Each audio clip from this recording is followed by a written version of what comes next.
Degree Celsius উষ্ণতায় টি বলেছে 30 degree Celsius.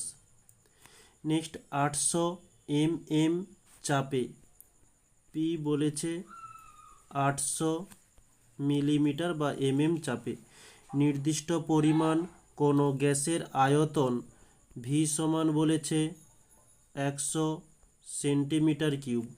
একই উষ্ণতা, ওই উষ্ণতাতে আবারও বলছে টি, মানে এখানেও টি সমান 30 ডিগ্রি, এখানেও টি হচ্ছে 30 ডিগ্রি সেলসিয়াস, T1 T2 বলি। বলছে কত চাপে, তাহলে P2 সমান জিজ্ঞাসা চিহ্ন বলেছে কত চাপ।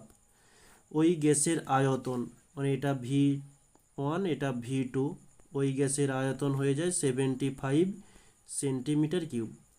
আমাদের এই প্রশ্নে যা ছিল তা তুলে নিয়েছি, এককগুলো মোটামুটি সেম রয়েছে।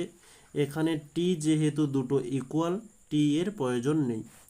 আমরা এখানে যে সমীকরণটি ব্যবহার করব, যে আমরা জানি P1 V1 সমান P2 V2, মান কার নির্ণয় করব, P2 এর, তাই হয়ে যাবে P1 V1 by V2।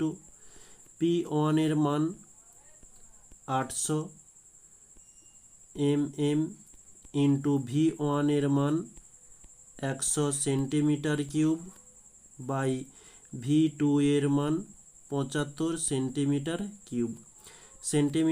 Centimetre cube কেটে গেল, 25 দিয়ে দিলে 25 3 75, 25 4 100, আর কাটাকাটি সম্ভব নয়।